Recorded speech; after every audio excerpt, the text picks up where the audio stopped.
She had a brown mane of graying hair, way grayer than I remembered, that brushed up against her shoulders. Though she wasn't as tall as me, she was still taller than Beverly and Ruth, but nowhere near Dolores's 5'10" frame. As the youngest of the Davenport sisters, she inherited a bit of all of them: Beverly's beauty, Dolores's darker complexion, and Ruth's gullibility. Amelia Davenport was known as the most free-spirited of the sisters.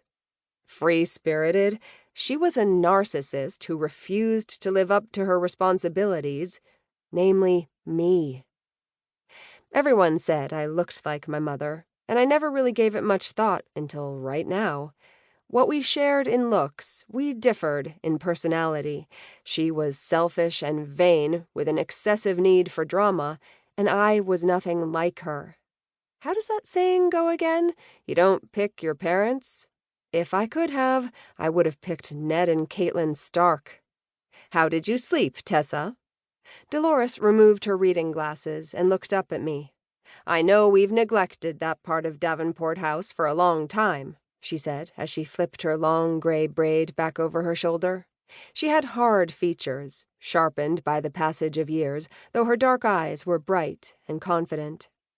I slept okay, I lied, moving to the coffee maker and pouring myself a cup. Would it be okay if I worked down here on my next contract? If you guys don't mind, of course. I don't want to be in the way. There was no way I could fit a desk in my room. I'd have to work in the kitchen. Of course not, said Beverly, peering at me with her green eyes. She was dressed in jeans and a crisp, low-cut blue silk blouse, her blonde hair resting just above her shoulders.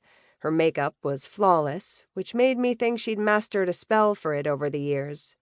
With a heart-shaped face and a full mouth, she looked like Marilyn Monroe's older sister. It'll give me a chance to see how you work with Photo Store, she replied. I used Photoshop, but I wasn't about to correct her. I knew my Aunt Beverly cared and was genuinely interested in my work. Thanks. I moved to the table. My mother still hadn't acknowledged my presence as I pulled out the chair furthest from her and sat. Here you go, Tessa, said a smiling Ruth as she flipped 2 buttermilk pancakes onto the plate before me. Her white hair was pulled into a messy bun on the top of her head and fastened with a pencil. The apron she wore today read, "Don't make me flip my witch switch." She leaned forward, blue eyes sparkling, and whispered, I added a whole extra cup of butter just for you. I can feel my arteries clogging just by looking at them, I said, smiling sweetly.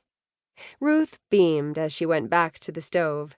My mother still had her focus on her cell phone, her fingers scrolling up and down whatever she was looking at. She was acting as though I didn't exist. But then again, I was used to that. I caught a glimpse of Dolores glaring at my mother, clearly upset at her ignoring her only child. I reached for the maple syrup and downed my pancakes in it until they were practically floating in my plate.